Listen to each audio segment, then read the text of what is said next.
Hello, hello. Oh my goodness. I'm recording this on what I think is the hottest day of the year so far, and I have turned my fan off so there is not any background noise. So when I say I make sacrifices for you. As you probably noticed by now, there isn't an intro. I can't remember if in another episode I've explained why there isn't an intro.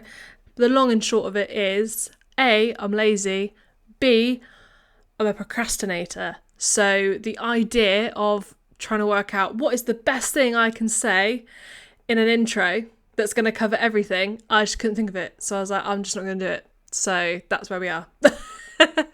And it's better to get something out and messy and, have you understand what I do, how I can help you, how you can learn from me, and how you can, manage your finances better than me never putting it out into the world because I'm faffing over an intro. So that is why.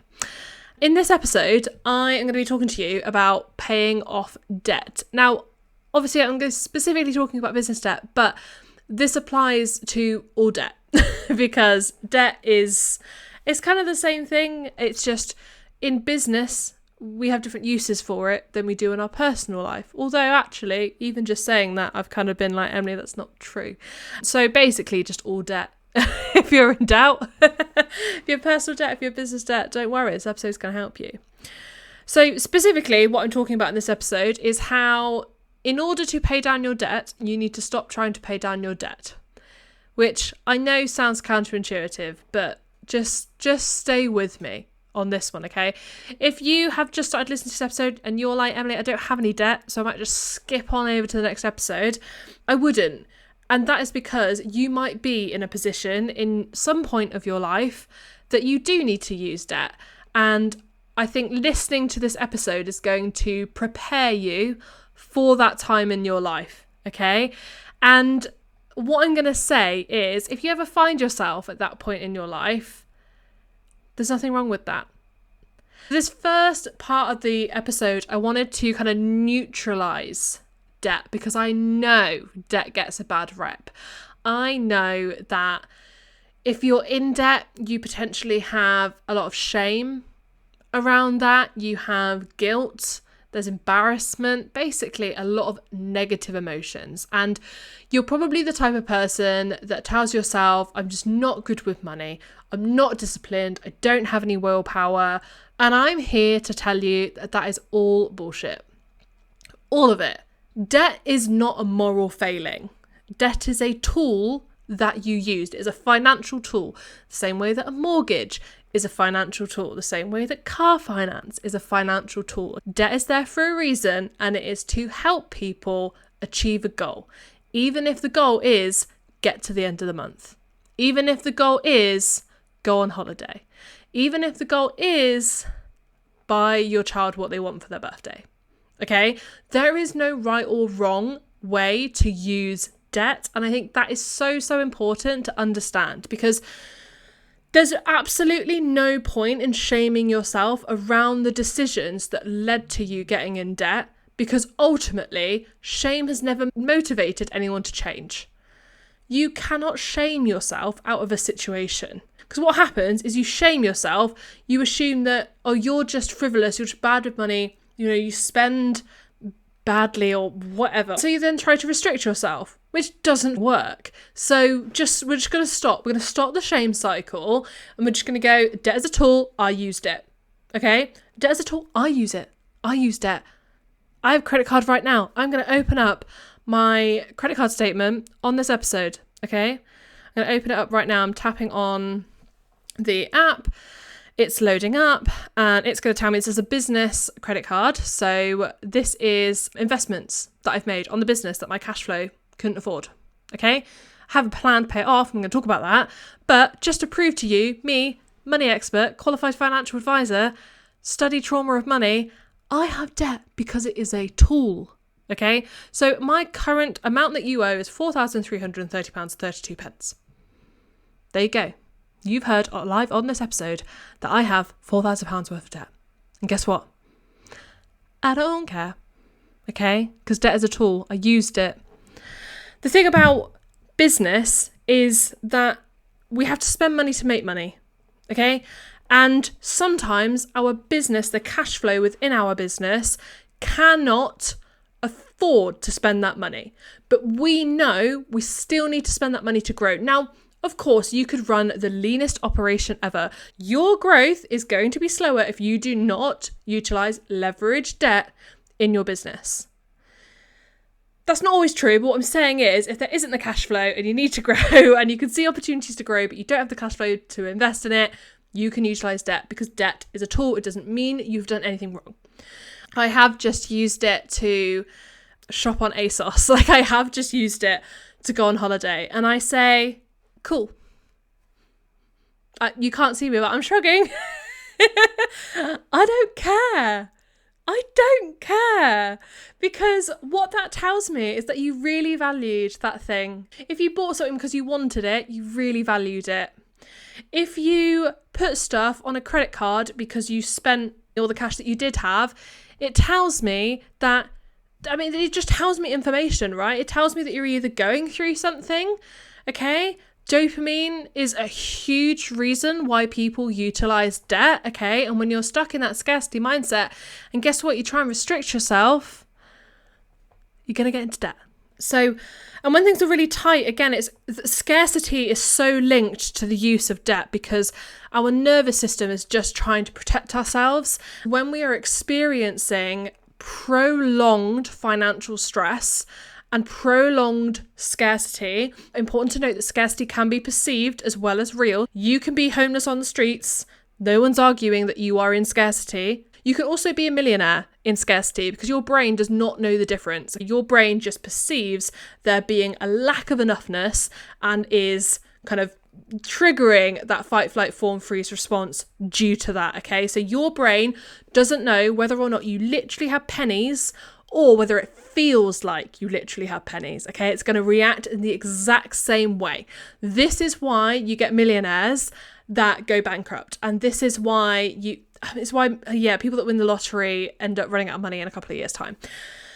When you are under this prolonged period of financial stress, your dopamine baseline, the base levels of dopamine, drop. What that means is your body, your brain, your nervous system, whatever you want to call it, is seeking, it's crying out for dopamine. And what are you going to do to get dopamine? You're going to spend money. And I know what you're already thinking. You're thinking, but I shouldn't spend money because I don't have the money. Right? I should just do something else, like a dopamine menu. I should have a bath, go for a walk. And I'm like, whoop-de-doo. Who the fuck ever, when they're in a bad spot, has gone, stop, to go for a walk? No. When you are really fucking stressed, you are thinking, how can I fix this? You are fighting fires. And when your brain is in that response, it is seeking a solution. The other side of this is we live in a capitalist society. We live in a consumerist society, okay? We are business owners. We are using sales and marketing and psychology in order to get our audience to buy from us. That works on you too. So when your brain is screaming out for that dopamine hit and it's scrolling Instagram and it sees that advert for, I don't know, a new pair of boots, you're like, fucking yes, give me the dopamine. That is going to solve my problem. Because in the moment, that is your nervous system is literally like, yes, I need dopamine, buy the boots, try them on, great, bada boom. What usually happens is the boots arrive, they don't quite fit right, and maybe you have to send them back, and that's a faff, or maybe you forget to send them back, and then you feel bad because you have these boots that you spent money on that you don't have, and then they're just there in your house, and that's when the shame spiral starts.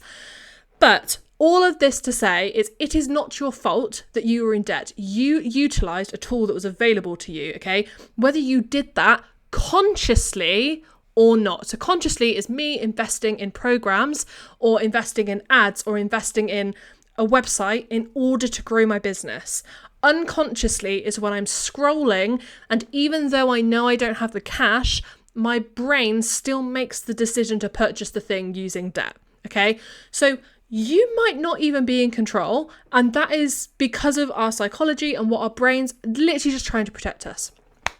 Basically what you're saying is anytime I'm going to get into a tight sitch, then my brain's just going to start spending money on crap I don't need, and then I'm going to feel bad and have shame for that. No, because you're going to listen to the rest of this episode and I'm going to tell you how you get out of debt and how you avoid getting into debt in the first place, unless you need to.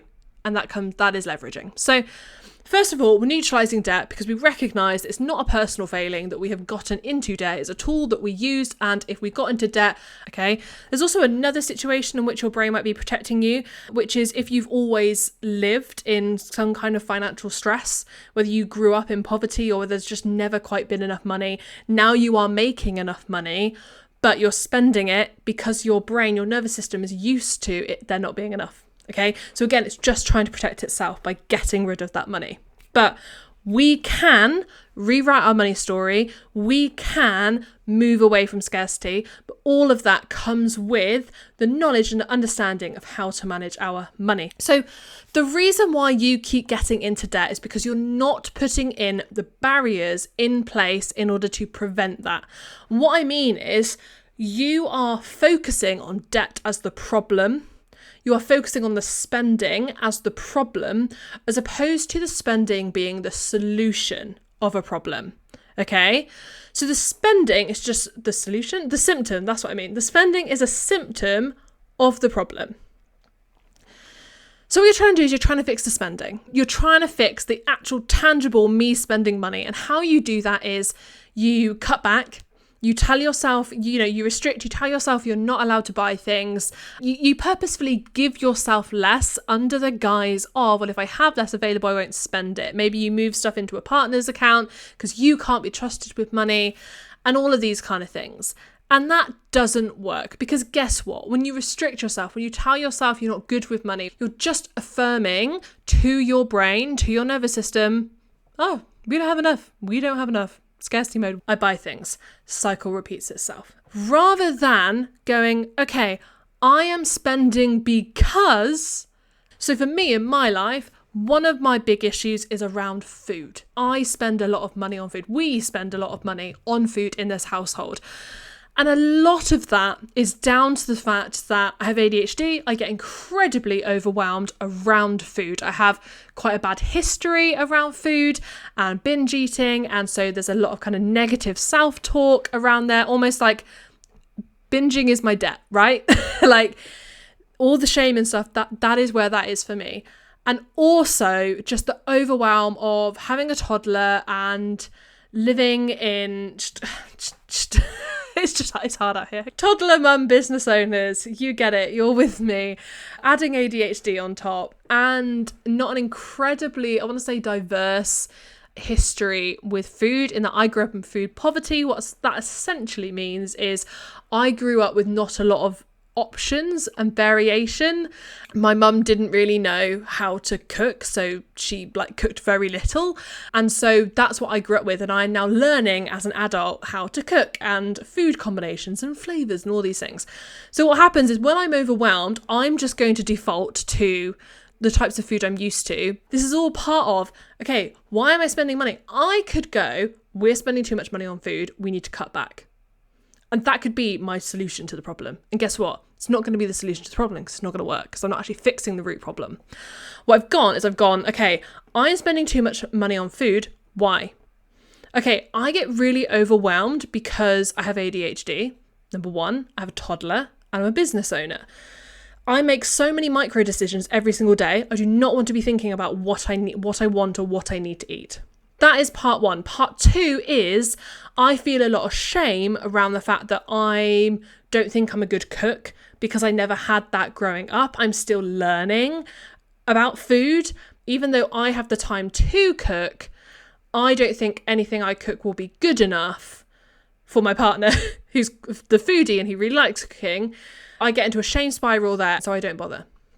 So here is how I have fixed that in order to stop overspending on food. And there's kind of three ways. Way number one is we actually just increase the food budget. It's almost like you don't have to restrict yourself in order to fix the problem. Maybe you do just need to spend more. And allow yourself to spend more is the key there.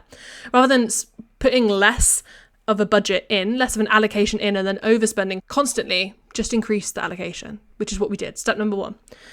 Step number two is I actually went to therapy. Now, this was kind of unrelated. I went to therapy for general overwhelm, and it came up around the shame the shame side. So opened up the conversation with my partner and we changed some of our hours around so that he's actually able to cook more often than I am in the week. So I'm making less of those decisions around what to cook, and also I don't have to feel like I'm not good enough, even though he would never say that and he doesn't even think that. And anyway, that's my own brain. That's something we continue to work on.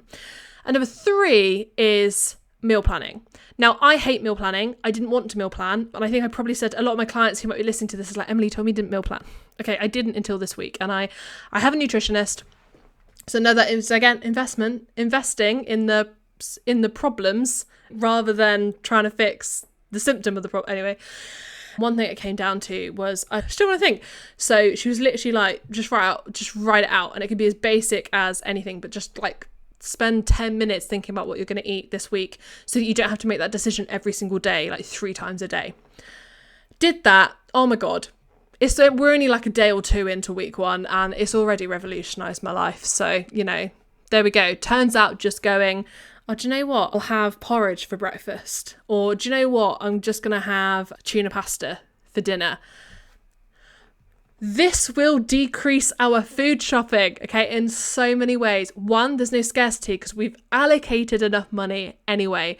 2, we've worked out, okay, I get really overwhelmed. How can we fix that? I'm just going to be in a position where I am overwhelmed less frequently.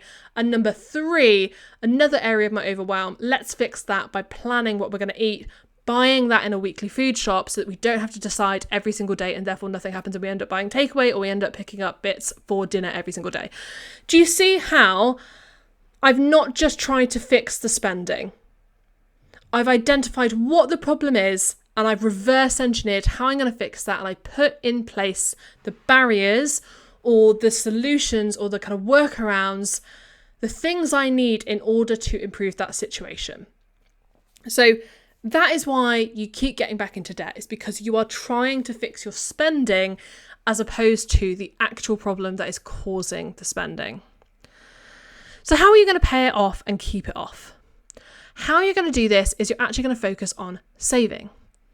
I don't want you to keep focusing on the debt, okay? Because we know now that debt is neutral and we're starting to put in place the things that we need in order to fix the problem as opposed to the symptom of the problem. Now you're going to build savings and you're going to pay minimums towards your debt. So pay the minimums because we don't want any added interest, unnecessary interest. So let's just pause. Let's go to minimums. If you can do a better transfer, do it, but only do that if you're going to close the original card, because I know I've done it. We do the balance transfer. We tell ourselves it's fine because it's 0% interest, but then you keep the old card open just in case. And then you end up spending on the old card as well. And then you have 2 credit cards full of stuff. So you're going to build savings. What you're going to do is you're going to start with a £500 to £1,000 breathing fund. What this is a pocket of money that is there to create breathing room in your budget, because we know no 2 months cost the same. Life happens, okay? So remember, the last couple of episodes, you are now paying yourself a set consistent salary, okay? So you are now paying yourself X amount per month. You're going to start saving within that a breathing fund. If you're in a relationship, you can both do it. You can have like a household one, or if it's just you, or if you just want to do it personally, just do it for yourself. What's then going to happen when life throws a curveball? When you have that dopamine-seeking scroll on Amazon? Well, you're going to have money there. And this is why I don't call it an emergency fund, because I know that we put these kind of like invisible rules on an emergency fund about what is or isn't an emergency. And that's a conversation for another day, because Jesus Christ.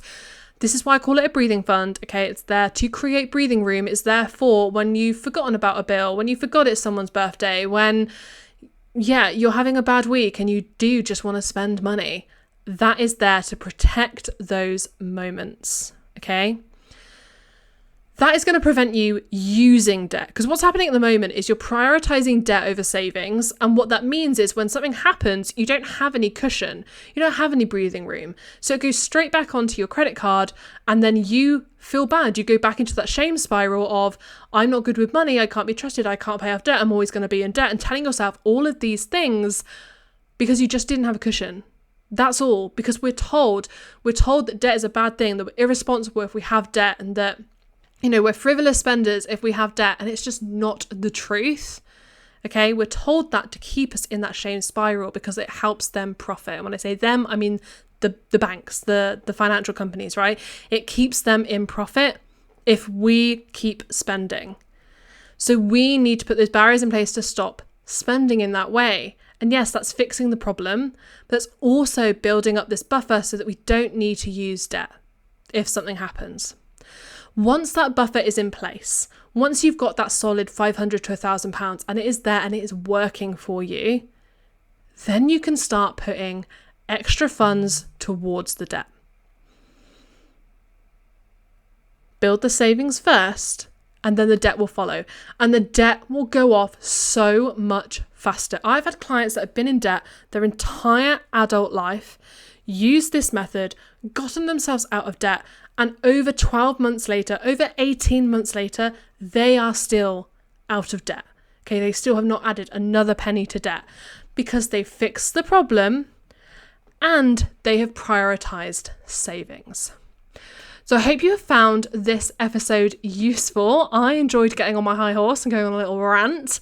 I have more to say, but I think there's going to be another episode on kind of how to utilize overflow in your business, and we'll talk about kind of paying off business debt then. The next episode is going to be looking at how to use your business to pay for a holiday. I all know we need a holiday. I will speak to you soon. If you've listened, give me a little tag on stories because I love seeing. I want to hype you up for being a listener. And yeah, I will speak to you soon. Bye.